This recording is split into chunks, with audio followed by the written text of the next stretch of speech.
Bonjour, bonjour. Alors, je m'excuse d'avance pour la qualité merdique de ce podcast, mais on va commencer comme ça. Si après je décide d'investir dans un micro, ok, mais là, j'avoue que ça ne fait pas partie de mes priorités actuelles, mais j'avais vraiment envie de faire ce podcast. Donc déjà, bon, comme j'ai dit bonjour, hein, je vais me présenter parce que c'est un peu mal élevé. Bienvenue sur... Attendez, comment j'ai appelé le truc encore? Euh, the, the Eve's Garden. Euh, En gros, le jardin d'Ève, quoi. Alors, pourquoi ce nom? Parce que mon deuxième prénom, c'est Ève et j'aime bien le délire. Adam et Ève, le jardin d'Éden, tout ça. Voilà, j'ai toujours voulu, si un jour je deviens une star, euh, voilà, que ma DA soit un petit peu autour de ça. Je rigole hein, quand je dis que si un jour je deviens une star, ok. Euh, mais en gros, en fait, c'est voilà, c'est une DA que j'aime bien.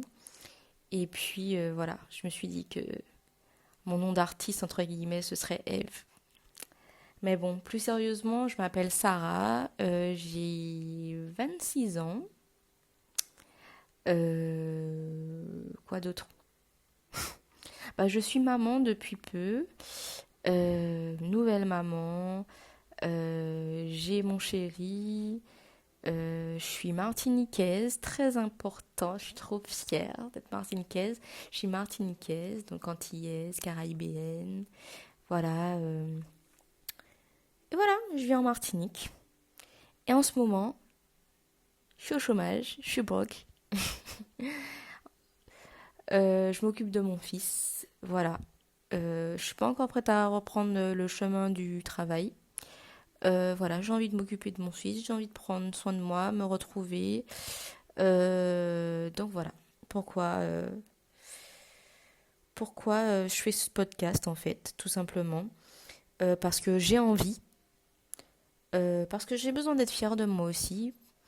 C'est quelque chose que j'ai toujours plus ou moins eu envie de faire, d'avoir mon émission, partager mes pensées, partager mon avis, voilà, mais vraiment chill quoi.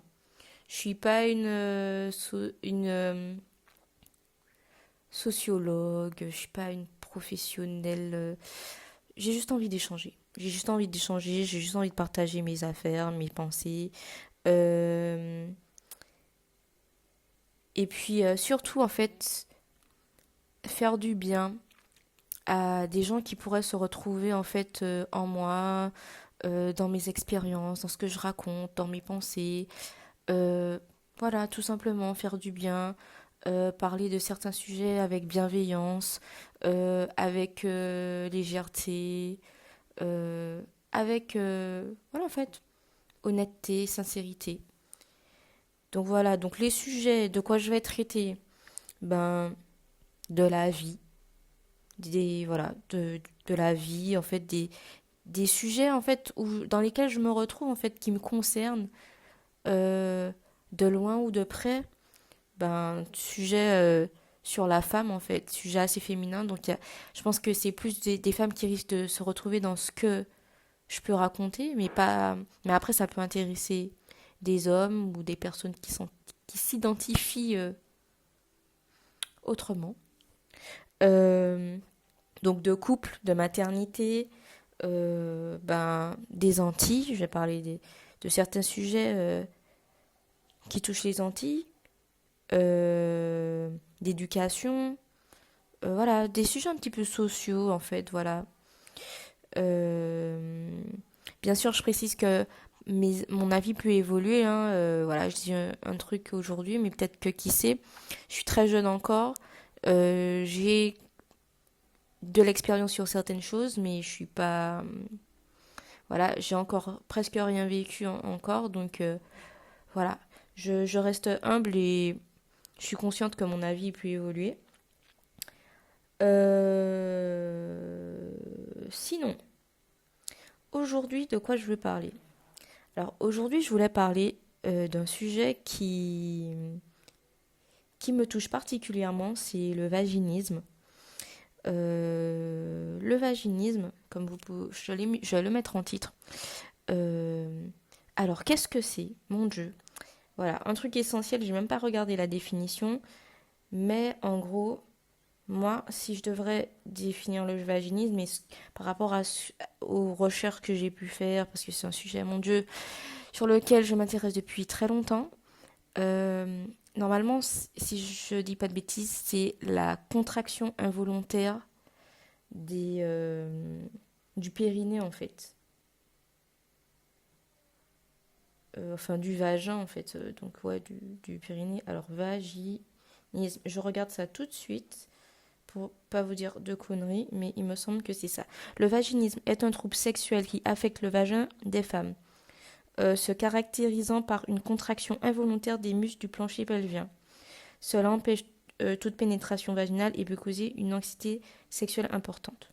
Voilà, bon, c'est la définition que j'ai trouvée de Elsanker. Voilà. Donc voilà. Donc pourquoi ça me touche? Parce que ben c'est quelque chose dont j'ai beaucoup souffert euh, pendant des années et ça s'est beaucoup amélioré. Donc et je suis sûre que je suis loin d'être la seule à traverser ça. Enfin, je sais très bien que je suis pas la seule, mais je pense qu'il y a des filles qui ont du vaginisme qui savent même pas qu'elles ont ça et je trouve ça dommage. Elles vont peut-être se dire que je suis pas faite pour avoir des relations, je suis pas faite pour avoir des relations avec pénétration, alors que ben c'est possible en fait. Mais en fait, faut savoir pourquoi en fait on a du mal, qu'est-ce qu'on peut faire pour que ça aille mieux. Donc voilà, c'est tout un cheminement. Donc alors, je vais parler un petit peu de mon expérience, en espérant que ça puisse aider certaines personnes. Donc d'abord, on a vu la définition. Donc, je vais parler de comment ça a commencé. Alors moi, comme beaucoup de jeunes filles martiniquaises, j'ai grandi dans une famille euh, qui est croyante. Euh, D'ailleurs, moi, dans ma famille, surtout maternelle, euh, j'ai vraiment vécu dans une famille catholique pratiquante, avec une mère qui a investi, qui est vraiment très investi dans sa foi et au sein de son église. Donc c'est vrai que du coup, c'est la religion parfois, c'est vrai qu'elle prône quand même la chasteté, la sexualité, c'est très tabou. Donc voilà, on vous encourage pas bien sûr à le faire. Enfin, on vous encourage du moins à le faire après le mariage. C'est voilà. Donc voilà un petit peu dans quelle sphère j'ai grandi. C'était assez tabou. Après, ma mère m'a déjà acheté des livres. C'est peut-être arrivé une, deux fois qu'elle me parle de relations sexuelles, mais c'était super gênant. J'étais pas prête pour ça. Euh, en fait, quand je dis que j'étais pas prête pour ça, c'est pas que ça m'a traumatisée, mais c'est que c'était gênant en fait. Donc voilà. Euh, Et puis, en fait, tout ça a entraîné aussi que j'avais une méconnaissance de mon propre corps, puisque la masturbation féminine, comment vous dire que j'ai su que ça existait j'avais déjà plus de 18 ans. Euh, Donc voilà, une méconnaissance de son corps total et surtout de cette partie du corps. Euh, Bah bien sûr, et puis quand vous êtes ado, bien sûr, vous avez les hormones. Voilà, vous avez un petit copain, une petite copine, machin. Et en fait, bah, c'est quelque chose que vous apprenez à vous découvrir sexuellement et vous avez peut-être envie de passer à l'acte. Et vous vous renseignez, le nombre de fois que j'ai regardé ma première fois, mes premières fois, mes trucs comme ça. J'ai regardé tellement de vidéos comme ça pour savoir, pour être préparé au maximum. Et quelque chose qui revenait souvent, c'est la douleur. La douleur, ça fait mal. Et même quand vous entendez des filles qui l'ont déjà fait, ça fait mal. Et en fait, déjà que frère, t'as une méconnaissance de ton corps. Le sexe, c'est diabolisé dans la société et dans la religion à laquelle t'appartiens. Enfin, dans laquelle t'as grandi. Je vais pas dire que j'appartiens. Ça, c'est un autre sujet. Euh, en fait, tout ce melting pot, ça fait que frère, en fait, tu crains. Tu crains, t'es stressé, t'es pas détendu, t'as beaucoup d'appréhension. Il y a beaucoup de négativité qui tourne autour de cette fameuse pénétration, en fait, cette fameuse première fois, euh, en fait, cette fameuse virginité, en fait. Donc, qui te sera prise, etc., entre guillemets. Euh, donc, en fait, j'avais toutes ces peurs-là, en fait. Et du coup, quand un jour il a fallu passer à la casserole, vous voyez déjà que le terme que j'emploie, passer à la casserole, à croire que c'est censé être un moment désagréable. Alors que pas du tout, ça doit être tout le contraire. Mais bon, en fait, ce qui s'est passé, ce qui a renforcé aussi, en fait, qui m'a créé un traumatisme, disons-le, c'est que un jour, euh, je sortais avec quelqu'un quand j'étais très jeune au lycée. Et en fait, cette personne a voulu ben, le faire. Alors, pas forcément l'acte en lui-même, mais voilà. Cette personne a voulu introduire ses doigts à l'intérieur de moi et j'étais pas prête du tout. J'étais pas prête. J'étais pas prête du tout, du tout, du tout, du tout. J'étais pas prête. Moi, j'étais prête qu'à embrasser et faire des câlins. C'est tout. Et en fait, cette personne a insisté, j'étais pas prête. Et j'ai fini par accepter parce que cette personne insistait, parce que j'étais très amoureuse. C'était la première personne que j'ai aimée. Donc je me suis dit, ok, je le fais pour lui. Ok, je le fais pour lui, mais je le fais pas pour moi, je suis pas prête. Donc ça s'est mal passé. J'ai eu très mal. Il s'en est excusé par la suite. Et j'avoue qu'à l'heure actuelle, je ne l'en veux pas en fait. Et pendant de nombreuses années, et jusqu'à très peu de temps, la personne à qui j'en voulais le plus, c'est moi-même, parce que j'avais honte. J'avais honte parce que je me disais que j'étais pas normale, que je suis compliquée comme meuf. Pourquoi je peux pas être comme toutes les meufs où ça rentre direct et tout. Euh, Alors que c'est pas vrai. La vérité, c'est que c'est pas vrai. Pour beaucoup de meufs, c'est stressant. Pour beaucoup de meufs, il y a beaucoup de meufs qui ont du mal et tout. Mais on a toujours l'impression, comme les filles ne vont pas forcément en parler, on a l'impression d'être un ovni. Donc voilà. Donc voilà comment le traumatisme il a commencé. Et puis depuis ce jour-là, toutes les fois où j'ai essayé de retenter avec d'autres partenaires, euh, bah voilà, ça, j'ai pas réussi. J'étais en panique, j'étais en stress. Je faisais limite une crise d'angoisse quand je voulais, enfin, quand je voulais essayer de le faire avec quelqu'un. Bref. Donc qu'est-ce que j'ai fait? Pendant des années, honnêtement, j'ai rien fait.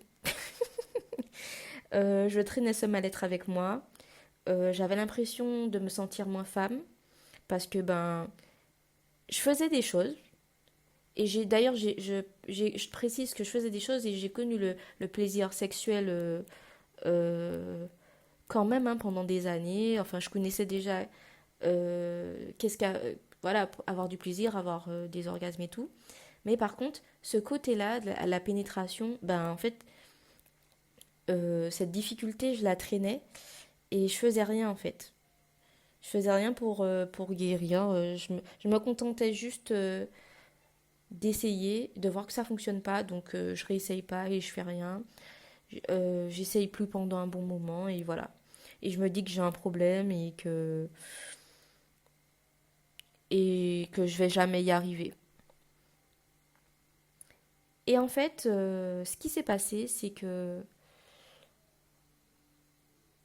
depuis quelques temps, quelques années, je suis avec quelqu'un et cette personne m'a motivée, je vais pas mentir. Elle m'a beaucoup motivée à travailler sur ça. Et du coup, j'ai fait la démarche. Alors, ce qu'on conseille en général, c'est d'aller voir un gynéco. Je vais pas mentir, j'ai pas kiffé l'expérience avec la gynéco. Alors, elle, n'a pas eu de pénétration, etc. Elle a essayé, elle a vu tout de suite que j'étais pas sur ça, que j'étais trop crispée, etc. Elle m'a renvoyée vers une sexologue. Et en fait, moi, j'ai fait mes petites recherches de mon côté, même si j'en faisais depuis des années, et j'ai re-regardé pour la 10e fois, enfin, une vidéo que j'avais déjà vue de Leslie Lawson. Je sais pas si vous connaissez. Je pense que beaucoup connaissent. Enfin, c'est une créatrice de contenu, voilà, et que j'aime beaucoup, que je suis depuis longtemps et qui souffrait de vaginisme, etc. Et il me semble que c'est elle qui avait parlé du fait que, ou son invité, parce qu'elle avait aussi une invitée dans son épisode qu'elle avait fait, où elle parlait de vaginisme, et elle disait qu'elle était allée voir une kiné. Et du coup, je me suis dit, tiens, je vais aller voir une kiné, parce que, je sais pas, j'avais trouvé la gynécologue froide, je sais pas, du coup, ça m'avait refroidi pour aller voir une sexologue, pour aller voir, je me suis dit, une kiné, pourquoi pas? Je sais pas, j'étais plus ouverte à ça, et, et en fait, en me renseignant et tout, il y a, il y a quelqu'un que je connais qui m'a conseillé d'aller vers une kiné en particulier qui s'appelle Jade, kiné mais pas que, qui est aussi sexothérapeute. Et voilà, j'ai entamé une thérapie avec elle. Donc on a pu, voilà, enfin, on a pu identifier le traumatisme et puis on a travaillé dessus. Alors, donc voilà, les filles, je vous conseille déjà de consulter. Et si, je sais pas, en fait, vous n'êtes pas forcément obligé d'aller voir une gynécologue, une sexologue, même si, en vrai, ça peut être très bien se passer. C'est moi qui ai peut-être une mauvaise expérience. Euh, Faites quelque chose. Enfin, ne laissez pas ça comme ça, je vous jure, ça peut s'améliorer. Donc, vous pouvez aller voir une sexothérapeute, une kiné, je sais pas, peut-être même une sage-femme, j'en sais rien. Ça, je sais pas. Mais en tout cas, c'est ce qui a fonctionné pour moi. Donc, avec Jade, qu'est-ce qu'on faisait? C'est que, ben, j'avais des. Alors, on a regardé un petit peu d'où venait, comme je disais, la source du traumatisme. Euh, voilà, après, chaque personne a son expérience. Donc, il y a un petit travail psychologique, on va dire. Euh, et puis, il y a aussi un travail physique où il y avait ce qu'on appelle des dilatateurs. Euh, donc voilà, en fait, vous vous introduisez petit à petit, en fait, vous allez à votre rythme, des dilatateurs, soit elle peut le faire pour vous, soit vous pouvez le faire, enfin, et vous allez à votre rythme. Moi, franchement, je trouve que ce qui aide vraiment, alors les dilatateurs, c'est en fait, entre guillemets, c'est comme des, je sais pas si je peux le dire, mais je vais le dire, c'est comme si c'est des godes, mais voilà, il y a différents formats et en fait, petit à petit, vous adaptez en fait. Il y en a des plus fins et puis après, il y en a des plus gros. Voilà. Donc, ce qui s'est passé, c'est que voilà, c'est ce qui m'a aidé. Euh, et en fait, ce qui m'a surtout aidé aussi, que ça soit pendant les séances ou bien pendant les rapports, c'est d'aller à mon rythme. C'est de dire stop quand je sens que ah, on y va petit à petit, on va à mon rythme. Tu vois, je respire, je prends le temps, je fais des exercices de visualisation où en fait je me rends compte que mon, mon corps peut en fait recevoir. Il faut regarder sa vulve dans le miroir, regarder à quoi ça ressemble pour se rendre compte de ce que c'est. et que oui, en fait, je suis en capacité. Parce qu'en fait, la méconnaissance du corps fait qu'en fait, vous pensez, moi j'avais l'impression que j- j'avais pas de trou, entre guillemets, que rien ne pouvait rentrer, alors que si, en fait. Mais c'est parce que je regardais pas, je touchais pas. Il faut se toucher. Pas forcément pour se masturber, hein, mais en fait, ne serait-ce que pour connaître son corps, en fait. Pour savoir, ah ouais, ah oui, mon corps peut faire ça, ah oui, je peux faire ça, je peux rentrer, tant de doigts dedans, je peux. C'est important. Ah oui, à l'intérieur de mon vagin, c'est comme ça, ok, d'accord. En mode cool, no stress, sans jugement. Après, c'est clair que vous n'avez pas toujours forcément l'intimité pour le faire. Et c'est peut-être un moment qu'il faut trouver des moments où en fait vous êtes assez enfin en intimité avec vous-même pour pouvoir le faire en fait tranquillement.